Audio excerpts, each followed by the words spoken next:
I'm Hollis. I'm the Director of Alumni Programs at Step Up. I'm honored to welcome you to So You Want to Work in STEM. I also love that song, even though I don't know the words, so I was just like grooving over here. Listen, we're really excited to have you here today. I'm super excited. I thought I had COVID, honey, so I'm just very happy to be here. I'm negative, thankfully, but we want to take a second to thank all of the young women and the mentors and the teens who've logged in with us this afternoon. And I'd like to take a second just to recognize everyone here who is experiencing Step Up for the very first time. So we want to welcome you. Excuse me, please give us a hi and tell us where you're from in the chat box. So I am logging in from Los Angeles. I see Puerto Rico, Chicago, Linwood, Texas, okay, LA, New Jersey, North Carolina, the Bronx, the Boogie Down is in the house. I used to live in the Bronx. Yes, amazing. So listen, before we really get into everything, we have a couple of reminders. First, we'd like to ask everyone, if you can, please turn on your cameras. We want to really create an intimate environment between us. And, you know, we know we're not physically in person, but if our cameras are on, it supports that feeling. So that's number one. Number two is everybody's mics are going to be on mute until we go into the breakout rooms a little bit later. So feel free to add your positive comments and reactions. Do that in the chat box, which is at the bottom of your screen. And then finally, this one is very important. This is a big one. We're going to ask that everyone adjust their display name to reflect three things. So the first thing we want your display name to say is your name. The second is your role. So everyone has a role here today, and you were probably asked that as you logged in to register. You're either a mentor or a young adult or an alumni or a teen or a staff or a speaker. And anybody who's a speaker has already done that already. So if you could take a minute and do that right now, that would support us so much. And if you need support in doing that, if you can't figure it out, you can go ahead and reach out to Morgan. She can support you with that. And actually, you can reach out to Morgan to support you with anything throughout the event. If you get kicked out, if you're having trouble hearing folks, please reach out to Morgan in the chat. Yes? Okay, great. And then, let me just see, because I just lost my place in the script, y'all. Okay, awesome. I'm back in it. So we've all adjusted. We're ready to jump in. And really, we want to say that our hope for our time together today is that you get to explore the many possible career paths that are in STEM. There's not just one, and that you have the opportunity to network and that you can really try out your problem solving skills with the help of our mentors. The women who are here today want to support you in that. And so you're getting the opportunity to have a behind the scenes look at what is possible. So let's take a look at the screen to get today's agenda.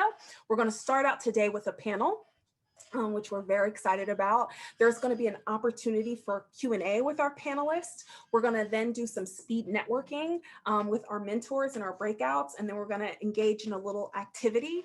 Then we're going to come back together. You're going to share out from your breakout groups, and then we have some announcements to close us out. So you'll have the opportunity to do all of those things, ask questions. It's going to be an action-packed day. And now I finally get to introduce our incredible panelists. So our first panelist today is Ashley Marie Taylor, PhD. Dr. Taylor is a chemist who conducts portfolio and trade promotion analytics to determine promotional best practices. In her previous role, Ashley was a scientist too on Neostrata R&D team, so that's research and design, where she formulated skin care products with anti-aging realm, okay, my time, anti-aging realm for brands like Neostrata, Exuviance, Rock, and Neutrogena. Ashley has a strong passion for mentorship and diversity recruitment at academic and professional levels. Let's welcome Ms. Ashley. Next, I'd like to welcome and introduce Charmin Spencer. Charmin is a manager in the Regional Planning and Development Department with Toyota, where she focuses on manufacturing, design, and quality assurance. A dedicated change maker, Charmin serves as the co-chair for the African American Collaborative Advisory Council at Toyota and has served as a STEM career coach, hello somebody, and founded the Sleeping Prince Foundation to support infants and the NICU at Christ Hospital. A native of Pittsburgh, Pennsylvania, Charmin and her husband Jason have 4 wonderful children: Paradise, Jasmine, Charles, and Jason II. Finally, please join me in welcoming Nishi Mishra. Nishi Mishra is a senior engagement manager at Critigen, where she leads and manages a project team of software engineers, data engineers, and data analysts. Her role is to define strategy, to achieve business goals and nurture long-lasting client relationships. Nishi immigrated from Delhi, India, and now lives in Seattle with her husband, toddler son, and their dog. She is passionate about traveling and hopes to visit Antarctica to complete her bucket list of visiting 7 continents. Amazing, amazing, amazing. Welcome, everyone. Really quickly, before we dive in, I just want to make sure that I remind everybody that we are going to open the floor for Q&A, so please message Sophia with questions. Sometimes we get wrapped up in the conversation and forget our questions, so maybe jot it down now as we jump in. So to my amazing panelists, my first question of the day is, can you share in laywomen's terms exactly what you do? I know I just read your bios and there's a lot in there, but can you tell us in a really, really simple way, what is it that you do? Ashley, can we start with you? Yeah, so again, thank you guys for having me. Hi guys, so as Hollis initially stated, I actually was a formulator for Exuviance and Neostrata, which are anti-aging beauty brands under Johnson&Johnson. And so what that is pretty much a scientist who gets to make beauty products. So I've made things from cleansers, masks, serums, you named it, I've touched it in some way. And then I transitioned into more of a financial standpoint to kind of help brands strategize profitability. So how do we make more money with J&J, with the content and the products that we're putting out on our shelves? So I've started off in more of that hard STEM area, and I've brought my STEM more so into data insights. So telling stories around the data that we see. Ooh, I love that. I love that. Thank you. You're welcome. Charmin? Yes, so thank you all for having me here. I'm super excited for this opportunity and to be talking to you young women who potentially are looking at a career in STEM. So in laywoman's terms, I'm in quality, not a traditional STEM field. However, I am in automotive, which when you think of engineering, automotive is one of the top organizations that you think of.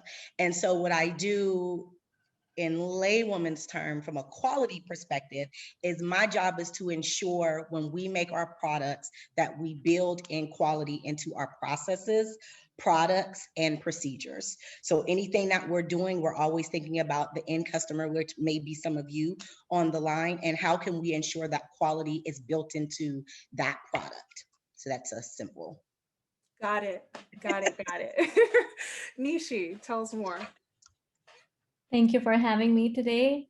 I am a senior engagement manager in Critigen, and what we do is we make software which makes math, which is again not very traditional STEM, but software engineering is. So we make software that makes maps, and we also create data that goes into those maps.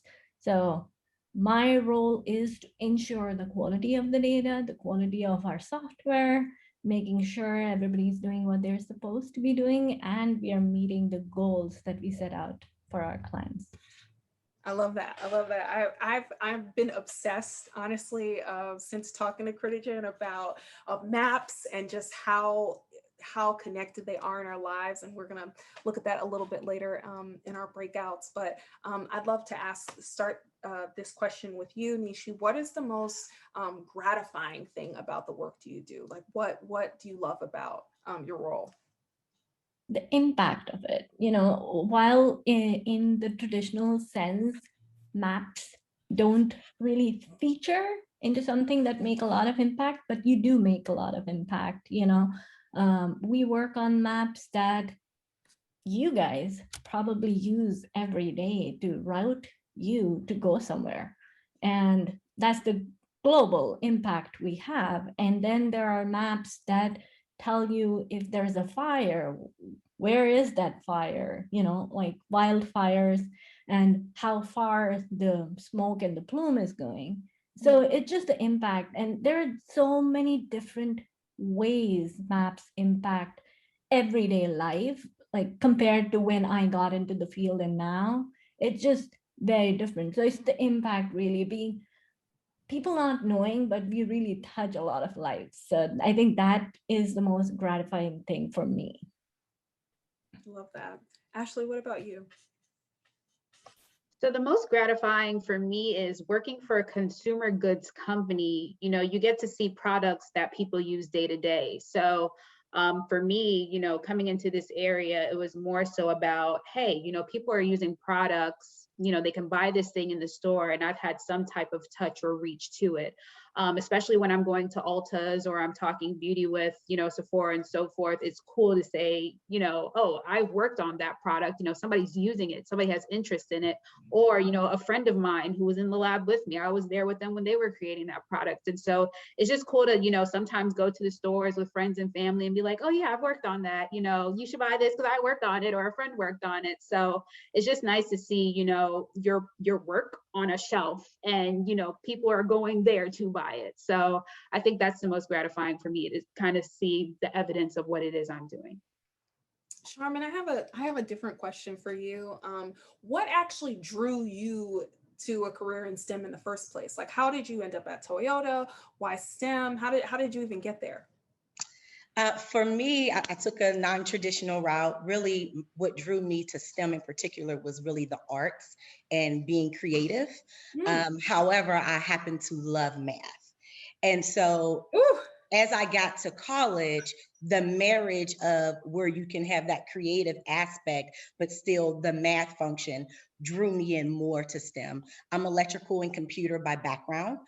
So being able to visualize things and connect the dots and connect the pieces was very interesting to me, and is how I ended up in STEM. Fast forward to me working for Toyota, that kind of fell in my lap. I'm not a gearhead. I didn't really know much about cars, but what fascinated me relates to the question they just talked about, was the product and the quality of the output of the product, and wanting to be a part of a culture where I could, give part of myself, use my creativity, as well as thrive. I love that. Ashley, I'm curious for that question for you as well. Like, what drew you to chemistry? Like, break it all down. Yeah, so for me, my family was very STEM driven. My dad was a computer electrical engineer, worked for Colgate, still works for Colgate to this day. And my mom, she was working in the OR at NYU. And so it was always a matter of, is Ashley going to go into engineering, or is she going to go into the medical field in some kind of way? And for me, I was just intrigued by lab experiments. I'm a hands-on learner. I like to get in there, get dirty, put things together, see what happens. And at the same time, I was always into beauty. I loved everything about makeup, everything about skincare. And for me, it was more so, how are people making this? What do you need to do that? And so for me, it was kind of just understanding, what classes did I need to take in order to be in STEM, paying more so attention to my math courses and my chemistry courses. Initially, I wasn't sure, do I want to do biology? Do I want to do chemistry, macromolecular? And it wasn't until I got challenged in high school with chemistry, and I figured, I'm not going to run away from that challenge, and decided to major in it. And so, although I did the academic path in the sense of, did my undergrad, did my master's and my PhD, none of it in makeup or skincare, because it wasn't kind of like a strong point for classes in that space. It was more so, you're going to do these courses and go into academia. But I knew that I had beauty as an interest, and always and will forever have that as an interest. And so I made sure I, met with people, kind of got that mentorship, kind of understood what skill sets I needed to build. And that's what kind of brought me closer into, the avenue of being in beauty. And luckily I was able to land a position within J&J to do that. Thank you. So, women are still disproportionately represented in STEM fields. And so I'm curious to hear from all of you what your experience as a woman has been. Nishi, we can start with you. So I've been incredibly lucky, I would say, that everywhere I have worked, I have had a lot of women around me. But when I was studying, then there were not as many women. And my background is, again, biological sciences, and there's a lot of women in that. But once I started moving towards GIS and mapping, I did not have a lot of women there. But can you tell us really quick what GIS stands for?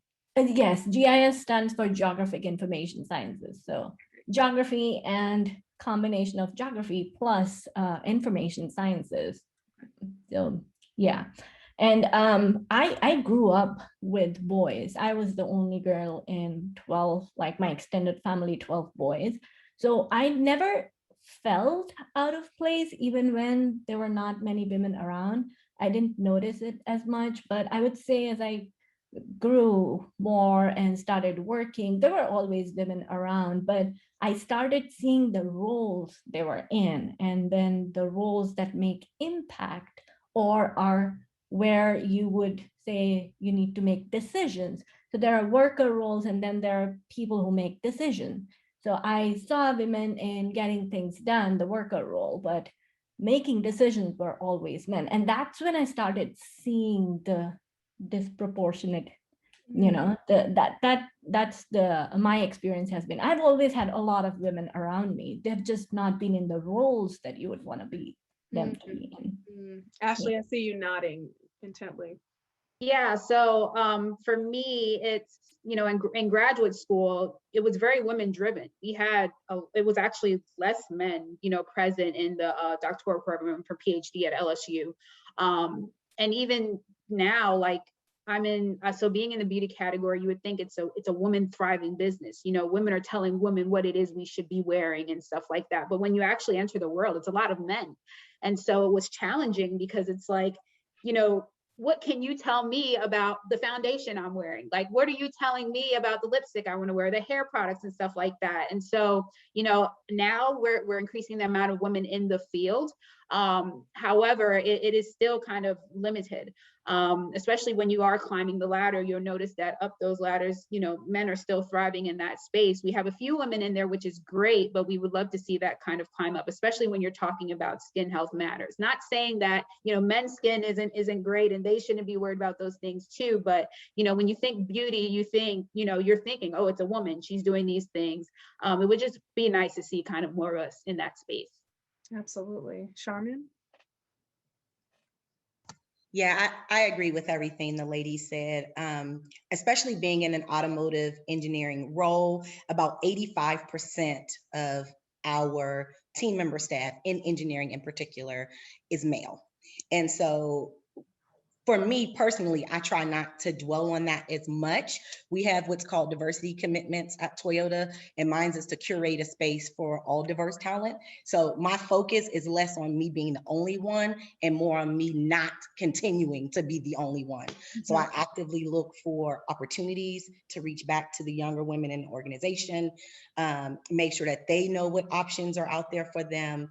I actively try to engage our executive management so that they can see that there's not enough representation being female in higher decision-making roles. And I stay true to just trying to do my part in making a difference. So, Charmin, you laid out some of the tasks that you've taken on. What are some of the challenges with the role? Like, I know, you expressed gratitude for and shared some of the things that you enjoyed, but what are some of the real, like, that part is hard, that part is a challenge? Yes, I mean, some of the challenges in my current role, I'm in a regional quality role. And so my responsibility is to set quality initiatives globally for our company, as well as domestically here in North America. And when you're doing that, your audience is only executives. The most challenging part in being a female in that type of role is making sure that they hear hear me when I'm making recommendations and setting that vision and helping to guide the narrative. So that's been the most challenging, making sure that my voice is amplified enough to reach those decision makers and make an impact in the company. What about you, Nishi? What are some of the challenges? Apart from what Charmin said, that's not actually a challenge in my current role. I'm very, very lucky again, where a lot of my upper management is women who welcome my thoughts. But from the client side and in general, as an engagement manager who manages a project team, I think for me, my biggest challenge is to have that overlap of what people want to do versus what I have for them to do to keep them happy. Because I believe happy people are productive people, and I want a very productive team. So I think that has been a big challenge at my end, which has nothing to do with being a woman or not being a woman in a STEM. It's generally a challenge, because that was something that my first manager did. He worked on each person to make them happy with what they're doing, and I learned from it, and I feel like that is something that I can pass on and implement. I love that. Ashley, did you have something to add? Well, you definitely have something to add, because you all have So I would roles, say, so, yeah. just to piggyback off of Nisha, it's the same thing. Trying to keep a happy playing field, right? So for me now, more in that financial seat and using data to kind of, push people in a direction where they might kind of be like, I don't think we want to do that. We're not interested in that at all. But also having to understand, we have to do the greater good for the company. And so the suggestions that I'm making to you, are things that you should consider, or is the direction you should move into. And so I think, using those soft skill sets, not so much the hard skill sets, and to find a happy medium. Also looking further into the people to see, where are places where I feel like I could bridge that gap, so they kind of gain that trust in the sense of the information that I'm giving to you. It may not look great right now, but it's all about the pipeline. It's all about in the long run, as a whole, as a company, we're trying to move in the same direction. And so sometimes having those conversations can be difficult, but kind of understanding who your audience is, you find a way to kind of connect that. Thank you. Nishi, you just mentioned that one of your former managers kind of taught you what it looks like to really work with folks who you're collaborating with, to build a plan for them to be happy at work and that they get more done. I'm curious to hear from all of you, who are mentors in your field? How have they supported you? What has mentorship looked like for you? So for me, I would say he was my first manager in my full-time job, and he was a mentor.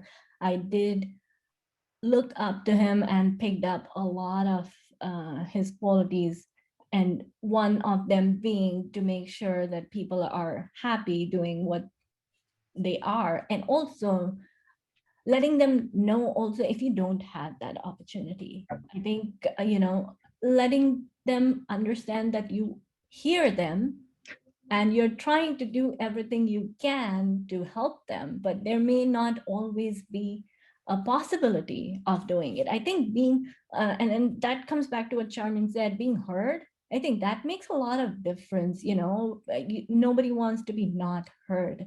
And so I think all my mentors, that person, and actually my current mentor, my current manager is his wife, and that's how I came to this job, which is a big coincidence, really. But I think they both have let me feel very heard about my opinions, and I think that makes a lot of difference. And that's where, if you feel heard, you have more thoughts that you want to put forward as well.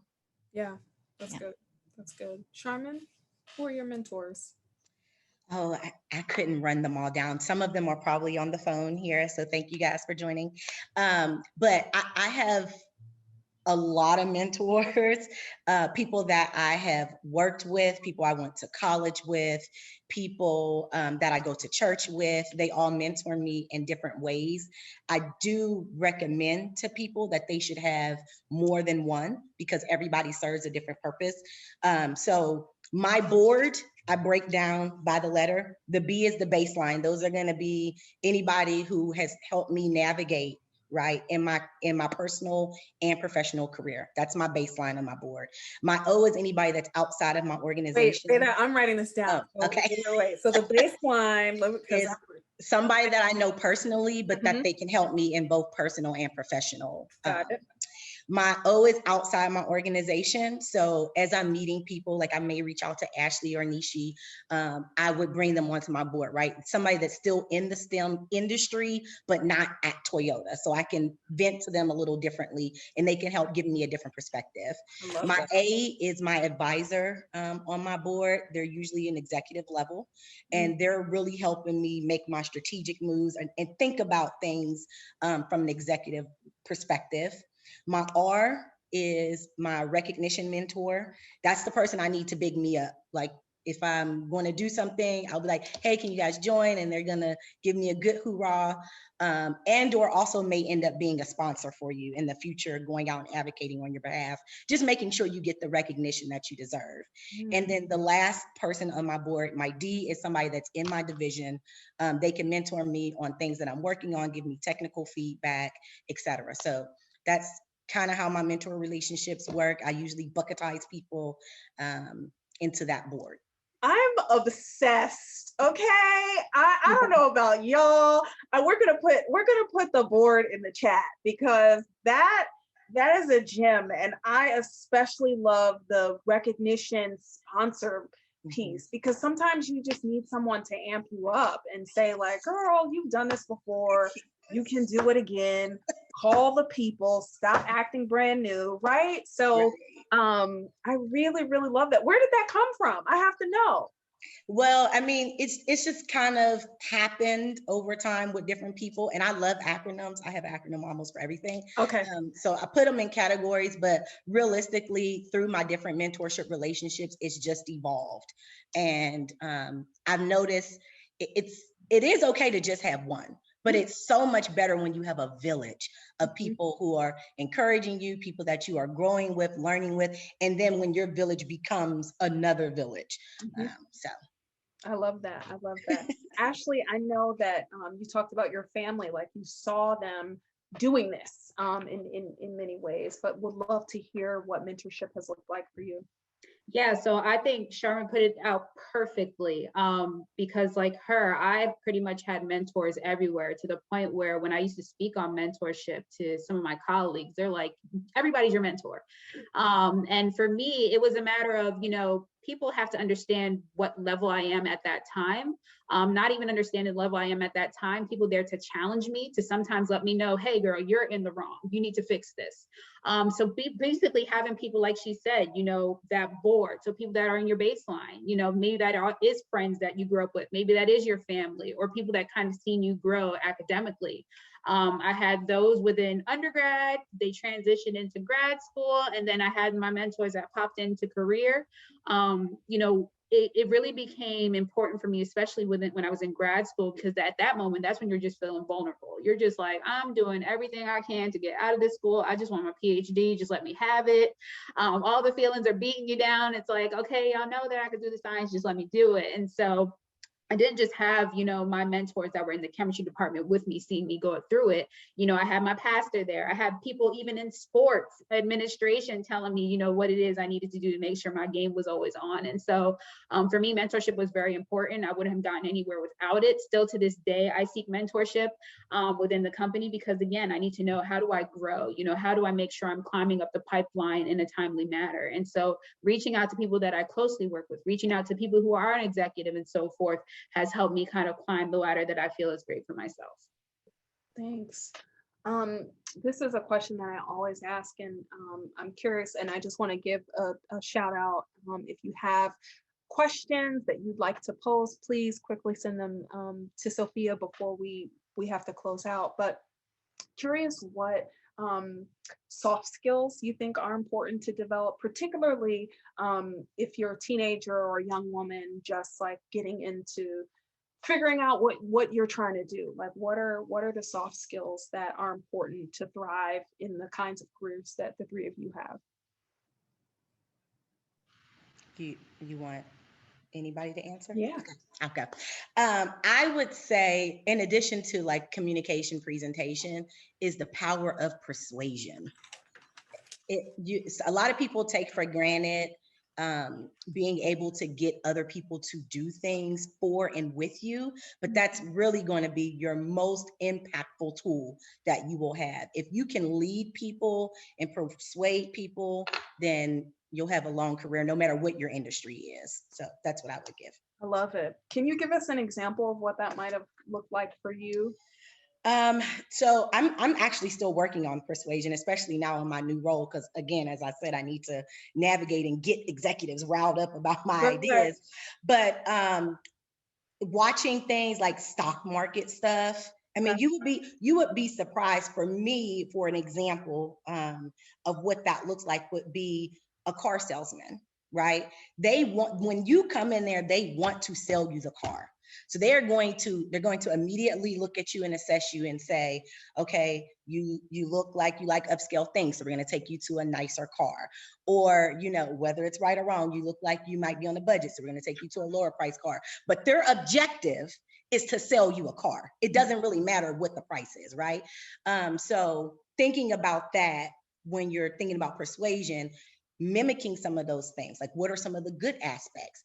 How do I, if I'm having a conversation and I'm making a proposal, my objective is to get my proposal approved. The lane or direction I take to do that may look different than somebody else's, but all I need to know is who my audience is so that I can persuade them to get on board with what I need. So hopefully somebody No, caught it. the power of persuasion I wrote down, and I'm also working on that. So thank you for that. Nishi, I just saw you unmuted. Yeah, I wanted to add to that, apart from persuasion, and seriously, it is an art. A lot of what I have seen work for me is that data-driven approach. You want to have your facts right. And I can give you a very small example at top of my head, is that if my client is telling me we need to get this done in a certain timeline, and I have, say, one person to be able to do it, it takes two. I can't just say it takes two. I have to say it takes 80 hours to do it. I have 40, so I can't do this. And that's when they understand that you really cannot do this because there's data to support it. And I think that works very well for most people, in even I would say people who don't want to hear the data part. It works pretty well. And apart from persuasion, I feel one thing is influencing, and I'm really not talking about Instagram influencing. I'm talking about a crucial conversation influencing. So, and I did a training on it, and it's amazing, where it tells you that there are different ways people get influenced. Some people are motivated because their environment is such.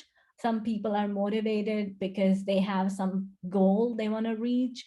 And, so you just need to find, it's a matrix of 9 boxes. You just need to find which one works for whom and influence them in that way. So I think being able to influence is also a great soft skill, which I feel like it's not really talked about or people know about as such. But being able to see what someone needs and to influence them without really letting them know, just influence something around them, and getting them to a point where you need them to be. I think that's also fairly underrated. I love that. Ashley, what do we need to work on? What other skills we need to focus I would definitely say, as scientists, we tend to harp on our hard skills a lot, but we do shy away from those soft skills. And I say that in the sense of sometimes, you know, when people bring up scientists, they tend to think most of them are introverted, where I am very extrovert. Like, I like to have a good time, like to talk to people, kind of educate people on the science that I'm doing to kind of convince them to come to this side. But I think we don't do a good job of, you know, honing in on those skill sets, because again, you know, me, I transitioned from being in the lab to more on the financial space because I could present, because I could talk about my things. I was able to transition because I was good with collaboration. So being able to talk with other people and work with other people to kind of get an end-to-end focus on how do we close up this project and how do we present it to the people that we need to present it to. So I think, you know, we understand, we know you're smart, you're doing science, you're interested in STEM, we can see that on paper, but you know, it's all about how do you work with other people? You know, how do you interact with people? How are you with other people in the room? And so I think, you know, a lot of the soft skill sets is pretty much what we should also kind of, you know, lift up as we're working on those hard skill sets. So this way, you know, you can kind of be applicable anywhere it is you are in the room. Thank you. We have this question for from the audience before we wrap, and it's what recommendations do you have for high school and college students who are looking to get into STEM but aren't really sure where to even start? I might be biased, but I always say chemistry, and I only say chemistry because I have friends who, you know, I went the doctoral route as far as, you know, studies PhD goes. You know, you have people that go the med school route, the veterinarian route, the dental route. I know physical assistants, people that go the physical therapy route. So I always just root for chemistry. But just like any of the other disciplines, you know, you're in spaces where you're learning, you know, the basic skill sets to put you in any STEM direction. It's once you go past that undergraduate level, or you might do research that kind of helps specialize where you are. But once you go past that undergraduate level, you can then kind of have more of a focus as to, you know, what it is you want to use that skill set for. For me, I went into beauty, I always wanted to do it, had no idea I would ever do it. Going through school, they didn't show me classes for such, but, you know, as I went on, I did research and kind of went to conferences and so forth to kind of create that niche. But again, I would yell chemistry all day, but that just might be my bias. Charmin? I would say get connected. Like, it's hard when you're currently in school or in high school trying to figure out what your life is going to look like 10, 15 years from now, right? You may change industries. I would say connections is going to be the most important thing that you can be doing right now while you're in high school and college. That means getting involved in some of the STEM-ish related organizations like NSBE, SWE, things like that, or going to conferences to see And what. I just want to stop you real quick because I know about NSBE and I know how awesome they are. NSBE is the National Society for Black Engineers. C is the Society for Women Engineers. Okay. There is also one for Hispanic engineers. So really just getting connected, because that's going to give you a different insight into different industries and how you can use your degree. I know I talked a little bit about, I don't use my degree at all anymore. And I'm electrical and computer by background. However, being connected in those spaces, joining sororities or whatever your preference may be, gives you a different connection, which gives you access to what other people are doing. And when you can see what other people are doing, you can see if it interests you. And then you can make your plan based off of that. So good. So good. I'm just so full and so good. That is really all the time that we have today. I wish we could hold you all for even more time, but I just want to thank you, Ashley, Charmin, and Nishi. I am super inspired by our time together. I'm still thinking about board. I'm thinking about how persuasive am I? How can I use data to get some things done? There were just so many. I saw Dolores in the chat said so many gems were dropped. So I think we'll be recapping a little bit later some of the things that you all have said, but can I get some thank yous and shout outs in the comments and just show our panelists some love. We are so appreciative of your time with us today. And I'm going to turn things over to my colleague, Sophia. Amazing. Thank you all so much. Love seeing the thanks in the chat too. So we're going to have a little poll question come up. So in what industry or field does STEM most excite you? Is it A, health and beauty, B, social media and entertainment, C, travel, or D, shopping? I'm going to say shopping for me, though actually I'm very, very, very obsessed with skincare TikToks. I just cannot get enough of them. And so I might be a tie between the two. I spend my money on both of those things.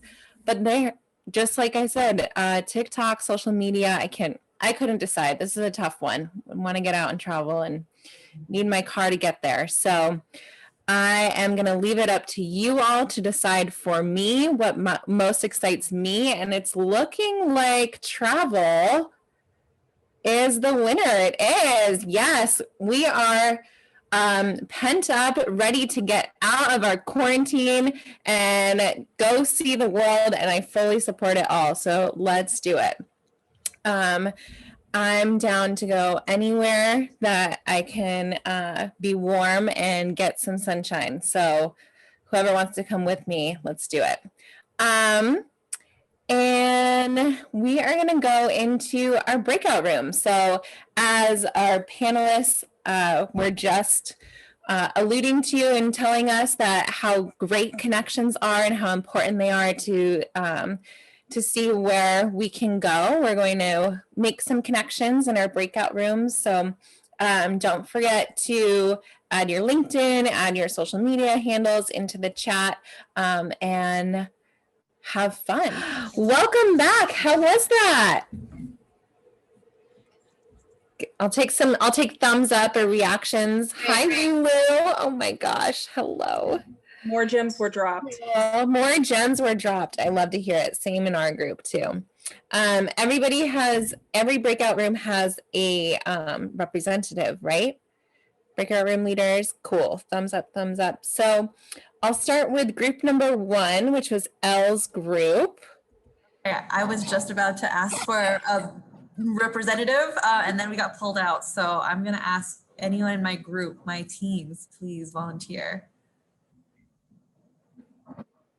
There is a prize in store for you, so just unmute and go. Yes, I can. Carolina, beautiful. Okay, I'm gonna pull up the slide right now.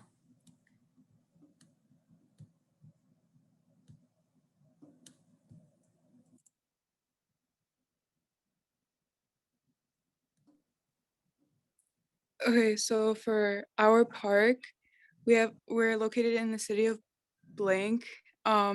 We're looking for a new park for the community members, and they want to make the park accessible for people for different ages, abilities, and etc.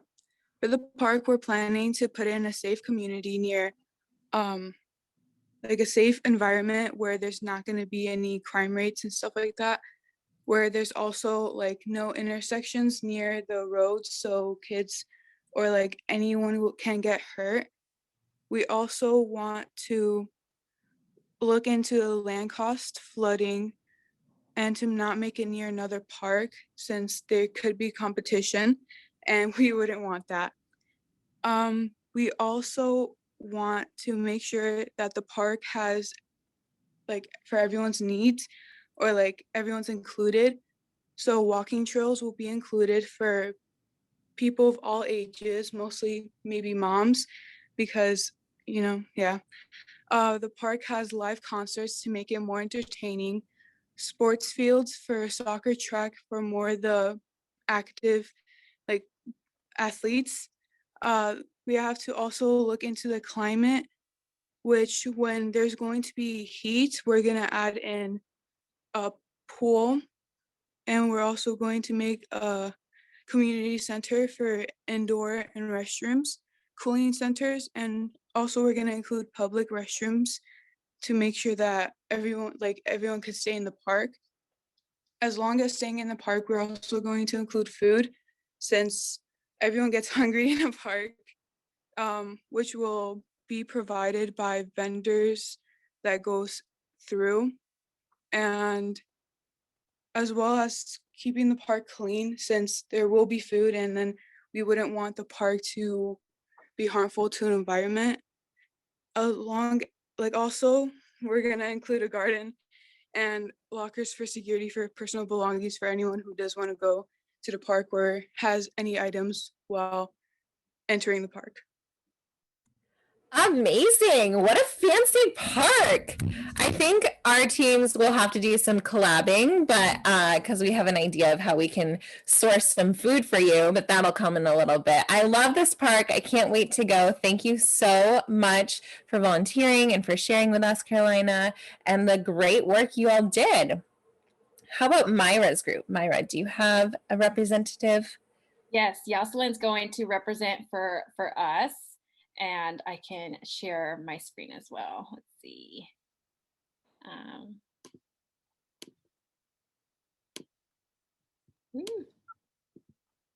There we go. So yeah, pretty much since we had to like find a way to like make transportation available in this place for tourists and locals. So pretty much we thought the locals would have like cars since they go probably out like at least a couple times a week daily to do the normal stuff, while the tourists will have buses. I mean, since we thought of that, because like you already seen like other places how they have buses, like in London, they'll have buses for the tourists. So like it'll make it easier, and maybe trains. And we also thought to make them electric so it can be like environmentally healthy, so like it won't hurt the environment. And also you already have like electric stuff like Tesla cars. You got like the most modern model Porsche, which is an electric car, and Volkswagen, which also is an electric car.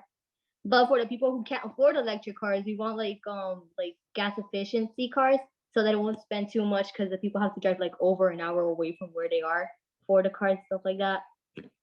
And also make like the places where the tourists are gonna stay near like an airport, and the trains like economically affordable. And yeah, that's it.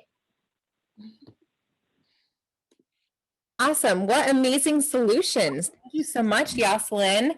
And we all have a travel destination to go to. That'll be good for us all to get out and hike around.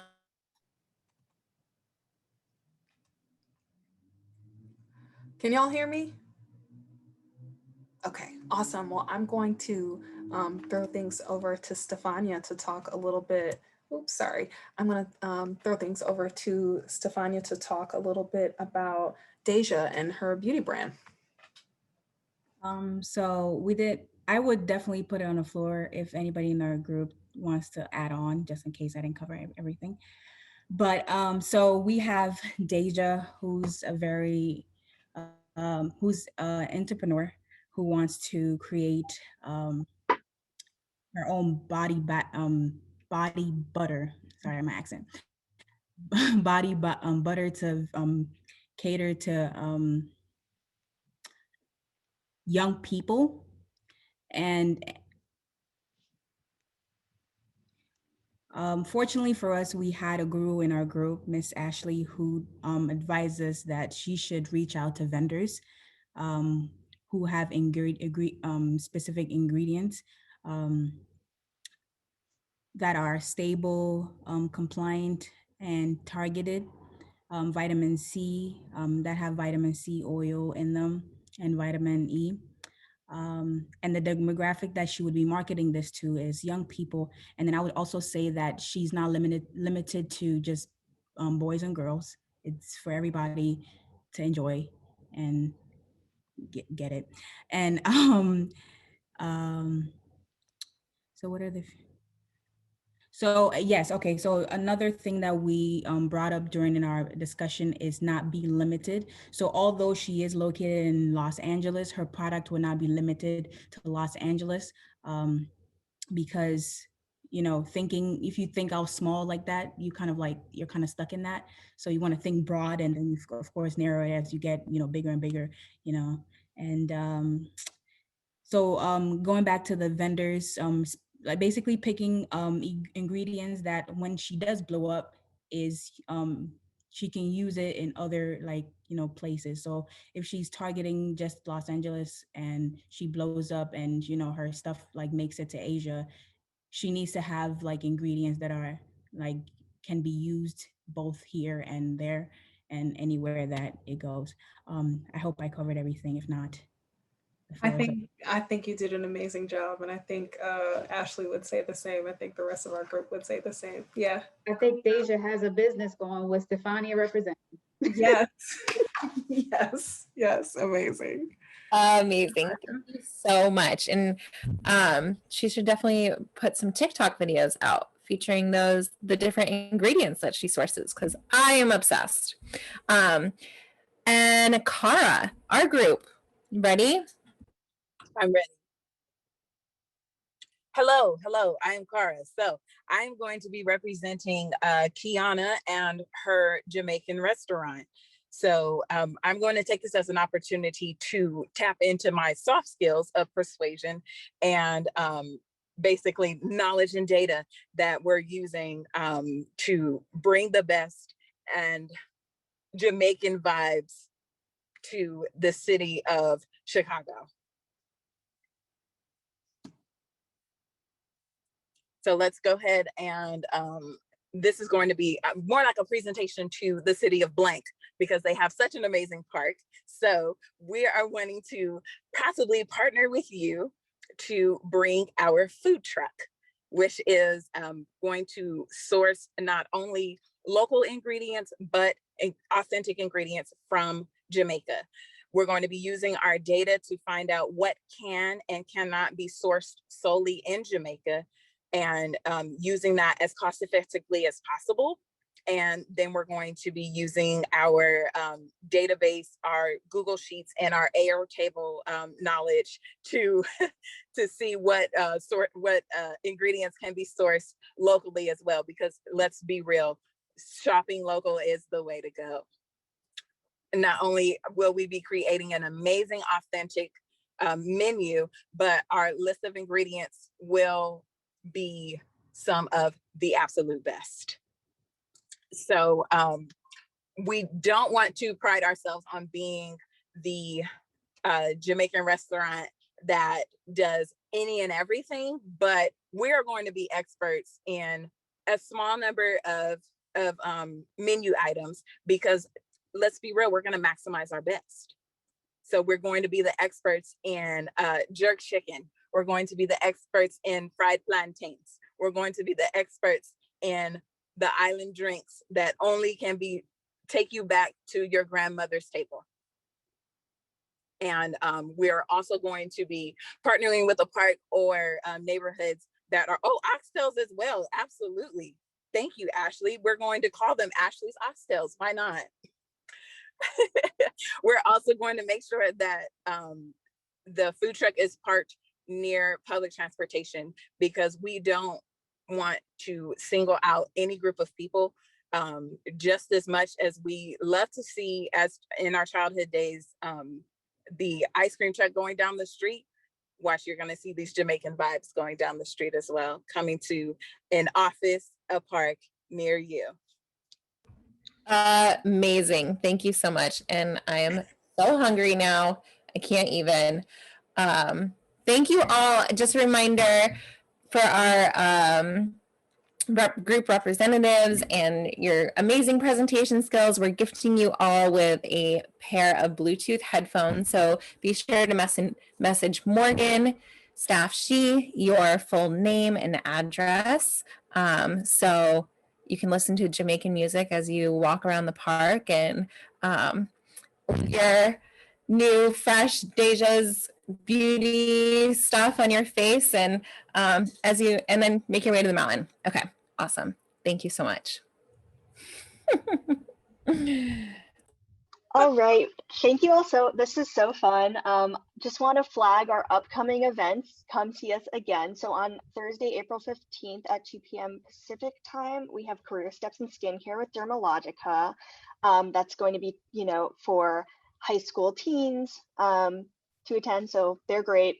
They've done stuff with us before. Show up. And then on Wednesday, April 28th at 1 p.m. Pacific time, we have another So You Want To, like this one, but the field we're going to focus on will be community impact. Really fun stuff coming up, and that will be open to teens and young adults. So hope to see you there.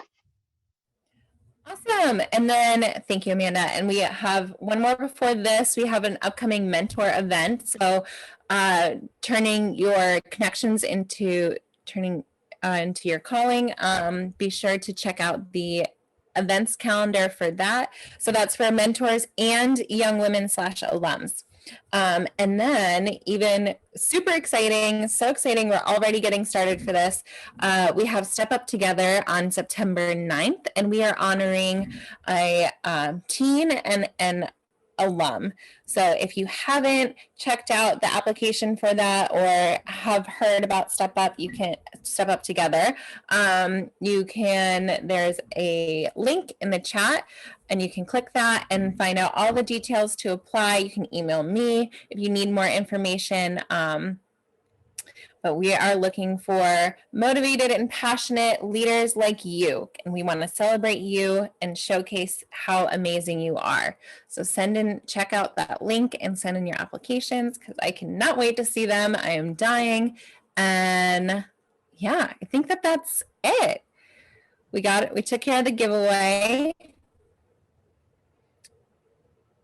And that's a wrap. Yep. Wrap, folks. I want to take a second to thank all of the amazing mentors and panelists who joined us today. Thank you to the teens and young women who participated today. We are so grateful that you're a part of Step Up 2021. Please reach out to us if you have any questions or comments from today. Your engagement really inspires us to continue to build community and work towards creating a safe and brave space for all girls and all young women. So we thank you, we love you, and we look forward to seeing you next time. Enjoy the rest of your afternoon.